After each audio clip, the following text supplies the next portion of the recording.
বিসমিল্লাহি ওয়াল হামদুলিল্লাহ আসসালাতু ওয়াসসালামু আলাইকা ইয়া রাসূলুল্লাহ বিসমিল্লাহি ওয়াল হামদুলিল্লাহ আসসালাতু ওয়াসসালামু আলাইকা ইয়া রাসূলুল্লাহ। বাংলাদেশ আঞ্জুমানে তালামিজ ইসলামিয়া মদিনার রাহি কাফেলার একটা রুটিন ওয়ার্ক হচ্ছে যে পবিত্র ঈদে মিলাদুন নবী সাল্লাল্লাহু আলাইহি ওয়াসাল্লাম উপলক্ষে প্রিয় নবীর ওয়ালাদতের শুকরিয়া আদায়ের জন্য, প্রিয় নবীর আদর্শ মানুষের কাছে তুলে ধরার জন্য, প্রিয় নবীর ইজ্জত রক্ষার জন্য, প্রিয় নবীর পক্ষে দাঁড়ানোর জন্য, প্রিয় নবীর আদর্শে নিজেকে উজ্জীবিত করার জন্য আমরা প্রতি বছর রবিউল আউয়াল মাসকে সুযোগ হিসাবে গ্রহণ করি যে আমরা নিজেরা উজ্জীবিত হব, রাসূলুল্লাহর আদর্শ মানুষের কাছে তুলে ধরব। সেই অংশ হিসাবে আজকে বাংলাদেশ আঞ্জুমানে তালামিজ ইসলামিয়া মৌলভীবাজার জেলা শাখার কর্তৃক আয়োজিত এই মুবারক রেলিও আলোচনা সভার সম্মানিত সভাপতি, উপস্থিত অতিথিবৃন্দ, বাংলাদেশ আঞ্জুমানে তালামিজ ইসলামিয়ার কেন্দ্রীয় শিক্ষা ও সাহিত্য বিষয়ক সম্পাদক জনাব ইমাদউদ্দিন তালুকদার, অন্যান্য কেন্দ্রীয় নেতৃবৃন্দ, জেলা নেতৃবৃন্দ, আঞ্জুমানে আল ইসলাম মৌলভীবাজার জেলার সম্মানিত সভাপতি হযরত মাওলানা শামসুল ইসলাম সাহেব, এবং এখানে আরও উপস্থিত হয়েছেন জনাব ফয়জুল করিম মায়ুন, সিনিয়র সহসভাপতি জেলা বিএনপি, জনাব ফখরুল ইসলাম প্রথম যুগ্ম সম্পাদক জেলা বিএনপি, এবং জনাব আব্দুর রহিম রিপন সহসাধারণ সম্পাদক জেলা বিএনপি এবং পরিচালক চেম্বার অফ কমার্স মৌলভীবাজার।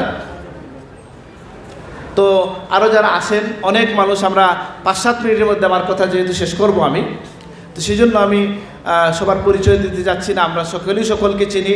আজকে আমাদের নিজেদের নাম বলার জন্য না, বরং আমরা ইয়া নবী সালামু আলাইকা বলার জন্য এসেছি, এরকম না বিষয়। তো এই জন্য আজকের এই সভায় মূল কাজ হচ্ছে আমরা আল্লাহ নবীর ওয়ালাদতের শুকরিয়া আদায় করব, তার জীবনী আলোচনার মধ্য দিয়ে, আদর্শ আলোচনার মধ্য দিয়ে। আল্লাহ নবীর আদর্শ সকলে জানেন, আল্লাহ যেটাকে আযীম বলেছেন, ওয়াইন্নাকা লাআলা খুলুকিন আযীম, আপনি সুমহান চরিত্রের উপর অধিষ্ঠিত। লাকাদ কানা লাকুম ফি রাসূলিল্লাহি উসওয়াতুন হাসানাহ, রাসূলুল্লাহর মধ্যে রয়েছে তোমাদের জন্য সর্বোত্তম আদর্শ। আমি কালকে ওই জায়গায় বললাম, আমাকে ঢাকা মেডিকেলের একজন ডাক্তার এসে গত বৃহস্পতিবারে আমাদের খানকায় জিকিরে আসছিলেন। উনি বললেন যে আপনারা নামাজ রোজা এখন সবাই শিখছে, একটু যদি আপনারা হালাল হারামের কথা বলতেন। কেন বলছেন যে এই কথা? লম্বা বিষয়। যে দেখেন, যে মানুষ 30 দিন রোজা রাখে, আল্লাহর ভয়ে পানি খায় না বা একটু লুকায়ও কিছু খায় না, এরকম লোক ঘুষ খায় আছে কি না? এরকম লোক আছে কিনা যে দেশের টাকা অন্য জায়গায় পাচার করে দিচ্ছে, আছে কিনা? তাহলে আমাদেরকে রাসূলুল্লাহ থেকে আদর্শ নিতে হবে সব বিষয়ে। এখন যে আমাদের বর্তমান ধরেন এই পট পরিবর্তনের পরে আমরা যে বিষয়গুলো জানছি, যেটা আমরা ধারণাও করতে পারি নাই, যে দেশকে কি করা হয়েছে, খালি করে দেওয়া হয়েছে, এখানে আমরা রাসূলুল্লাহর আদর্শ উপস্থাপন করব।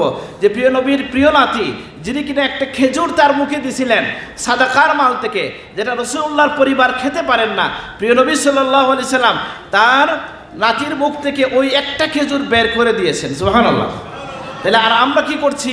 যে জনগণের সম্পদকে নিজের পেটে পুরছি, বরং শত জেনারেশন পর্যন্ত চলা যাবে এরকম আয়োজন করতে চাই। এগুলা মানসিক রূপ, এবং এটাকে প্রতিবিধান করার জন্য রাসূলুল্লাহর আদর্শের ছায়াতলে আমাদেরকে আসতে হবে। আল্লাহ আমাদেরকে তৌফিক দান করুন, আমিন।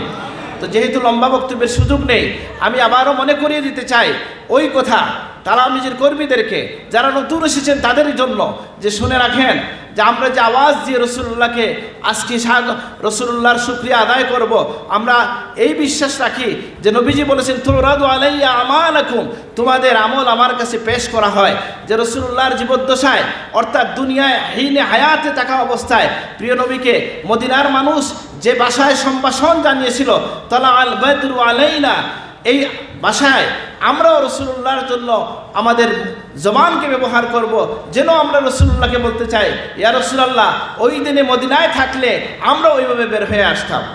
তো এই জন্য আমরা আমাদের নিজের ঈমানকে জাগ্রত করার জন্য, নিজের আমলকে সুন্দর করার জন্য, নিজের পরিবার এবং সমাজকে সুন্দর করার জন্য প্রিয় নবী সাল্লাল্লাহু আলাইহি সাল্লামের অনুপম আদর্শের কথা আমরা আলোচনা করব। এই জন্যই আলোচনা সভা।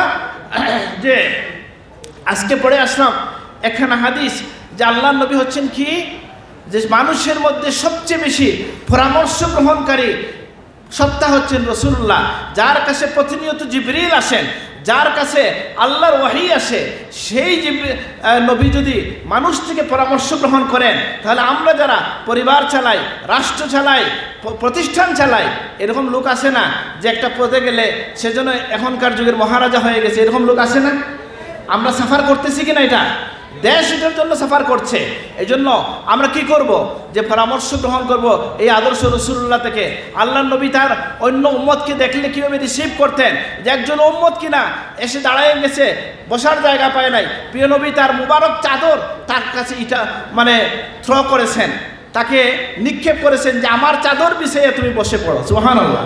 প্রিয় নবী সাল্লাল্লাহু আলাইহি ওয়াসাল্লাম রাস্তা দিয়ে হেঁটে যাচ্ছেন, তখন শিশুদেরকে তিনি দেখলেন, তিনি যখন মাররাস আলাসিবিয়া বাচ্চাদের কাছ দিয়ে তিনি যাচ্ছিলেন, তখন বাচ্চাদেরকে তিনি সালাম প্রদান করেছেন। সুবহানাল্লাহ। একজন আরবি এসে আমার নবীর সাথে কি করেছে, যে সে তো আদব কায়দা জানে না, নবীর চাদর ধরে টান দিছে, নবীজির গলার মধ্যে দাগ পড়ে গেছে। নবীজি বললেন কি চাও? বলছে আল্লাহ তোমাকে অনেক দিছেন, আমাকে একটু সম্পদ দাও। রাসূলুল্লাহ বললেন যে সে যতটুকু চায় তাকে দিয়ে দাও। সুবহানাল্লাহ। তিনি রেগে গেলেন না। এই জন্য আমাদের সব ক্ষেত্রে, রাগের ক্ষেত্রে বলি, কথা বলার ক্ষেত্রে রাসূলুল্লাহর সুন্নত আছে কি নাই? হ্যাঁ, কি যে আমরা মৃদু স্বরে কথা বলবো, আমরা সত্য কথা বলবো, সত্যের পক্ষে থাকবো, আমরা একা হইলেও সত্যের পক্ষে থাকবো। আল্লাহ আমাদেরকে তৌফিক দান করুন, আমিন। তো আমি যেহেতু সময় কম, যারা এসছেন সকলকে মোবারকবাদ জানাচ্ছি। তাহলে আমি যে নেতৃবৃন্দ একটা বিষয় ঘোষণা করছেন যে আজকে রাসূলুল্লাহর বিরুদ্ধে যে ভারতে যে হয়েছে, যে প্রতিবাদ, এটারও প্রতিবাদ আমরা করব। একই কথা আমরা বলতে চাই, কখনো এটা প্রেমের ভাষা হবে, কখনো এটা প্রতিবাদের ভাষা হবে। আর আরেকটা কথা বলেই শেষ করছি। দেখেন, আমাদের প্রিন্সিপাল সাহেব এখানে ইশারা দিয়েছেন, এই যে মিলাদুন্নবীর যে শিরোনাম, এই শিরোনামটা একটা নাম মাত্র, কিন্তু এর অধীনে আমরা সমস্ত দিন নিয়ে কথা বলি, আমাদের সমস্ত প্রয়োজন নিয়ে কথা বলি। আজকে আমি জিজ্ঞেস করি যে আমার বিশ্ববিদ্যালয়, ঢাকা বিশ্ববিদ্যালয় সহ সকল বিশ্ববিদ্যালয়ে যে নাত রসুল হচ্ছে, কিছুটা প্রশ্ন থাকলেও কাওয়ালি হচ্ছে, নবীকে নিয়ে অনুষ্ঠান হচ্ছে, যদি কোনো একটা উপলক্ষ না থাকতো আমরা কি পারতাম? তাইলে এই উপলক্ষ, এই শিরোনাম উলামায়ে কেরাম কেন সৃষ্টি করেছেন? যেটা বলেছেন মুআয ইবনে জাবাল, ইজলিস বিনা নুমিন সাআতান, বসো। যেখানে রাসূলুল্লাহর সাহাবী ছিলেন, তিনি প্রতিনিয়ত নবীকে পেয়েছেন, তারাই বলছেন যে শোনো, বসো কিছু সময়ের জন্য, নিজের ঈমানকে নবায়ন করে নেই। আমরা এখানে সেখানে যার যার ব্যস্ত থাকি, মাঝে মধ্যে এই সমস্ত মাহফিলে এসে আমাদের ঈমানকে আমরা নবায়ন করে নিতে চাই। আল্লাহ তুমি তৌফিক দান করো। ওমা আলাইনা ইল্লাল বালাগ। আমরা প্রিয় নবীকে 2 মিনিট সালাম দিয়া দোয়া করে শেষ করতে চাই। তাহলে আমি যে সভাপতিকে বক্তব্য দেন, সবাইকে ধন্যবাদ দেন, এরপরে দোয়া। আসসালামু আলাইকুম নাহমাদুহু ওয়া রাসূলুল কারীম আম্মা বা'দ ফাউযু বিল্লাহি মিনাশ শাইতানির রাজীম বিসমিল্লাহির রহমানির রহিম। জামানাল মুজাদ্দিদ শামসুল আল্লামা সাহেবুল্লাহ ফজলুর রহমাতুল্লাহ আলাইহি এর হাতে করে সংগঠন বাংলাদেশ আঞ্জুমানে তালামীজ ইসলামিয়া কর্তৃক আয়োজিত আজকের মিলাদুন্নবী অনুষ্ঠানে সম্মানিত প্রধান অতিথি, আমাদেরকে সে ধন্য করেছেন তালামীজ ইসলামিয়ার কেন্দ্রীয় নেতৃবৃন্দ এবং আঞ্জুমানে আল ইসলাম মৌলভীবাজার জেলা শাখার নেতৃবৃন্দ, মৌলভীবাজার জেলা ইসলাম সম্মানিত সভাপতি জনাব মুফতি শামসুল ইসলাম সাহেব সহ জনাব যারা নেতৃবৃন্দ উপস্থিত হয়েছেন, সবাইকে আমরা মৌলভীবাজার জেলা তালামীজের পক্ষ থেকে কৃতজ্ঞতা প্রকাশ করছি। যারা আমাদেরকে সহযোগিতা করেছেন তাদেরকে মুবারকবাদ জানাচ্ছি এবং আমরা সুশৃঙ্খলভাবে র্যালি দেব। আমরা আলোচনাটা সংক্ষিপ্ত করতে হয়েছে, কারণ এখানে জোহরের নামাজের কোনো জায়গা নেই, তাই আমরা প্রত্যেক বছর জোহরের নামাজের পরে র্যালি বের করি, তাই আলোচনা সভাটা দীর্ঘ হয়। তাই আমরা অনেক অতিথিবৃন্দকে, আমাদের শ্রদ্ধা ব্যক্তিবর্গকে বক্তব্যের সুযোগ দিতে পারছি না, তাই ওনাদের কাছে আমরা ক্ষমা প্রার্থী। আপনারা সেটা ক্ষমা সুন্দর দৃষ্টিতে দেখবেন। যারা সহযোগিতা করেছেন সবাইকে আন্তরিক মোবারকবাদ। তালামীজ ইসলামিয়ার প্রত্যেক উপজেলা শাখার নেতৃবৃন্দকে, যারা বিভিন্ন জায়গা থেকে কর্মীদের নিয়ে এসেছেন, সবাইকে আন্তরিক মোবারকবাদ জানিয়ে আমার বক্তব্য এখানে একান্ত করছি। আসসালামু আলাইকুম। বলো। মোটরসাইকেল যারা আছেন তারা বাইরে হয়ে যাবেন, সামনে চলে যাবেন। মোটরসাইকেলওয়ালা যারা আছেন তারা সাইকেল দরগাতে গিয়ে আমরা র্যালি শেষ করে নামাজের পর মিলাদ এবং শিরনির ব্যবস্থা আছে। তাহলে আমরা মিলাদ শরীফ ওখানে গিয়ে পড়বো। আল্লাহুম্মা আমিন। আলহামদুলিল্লাহি রাব্বিল আলামিন والصلاة والسلام على سيدنا سيد الأنبياء والمرسلين وعلى آله وصحبه أجمعين। يا الله আমাদের জিন্দেগির तमाम খাতা কসুরি মাফ করে দেন, আমাদের আজকের আয়োজনকে কবুল করে নেন, আমাদের এই হাজিরিকে কবুল করে নেন। আজকের এই আজকের এই মাহফিলকে আল্লাহ আপনার হাবিবের সামনে আপনি পেশ করে দেন।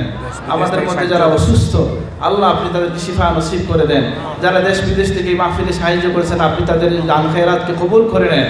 ইয়া আল্লাহ, আমাদের ভাই মুফতি রুহুল আমিন সাহেব অসুস্থ, আপনি তাকে শিফা নসিব করে দেন। আমরা যেখানে আটকে আছি আপনি উদ্ধার করে দেন। আমাদের দেশটাকে হেফাজত করেন।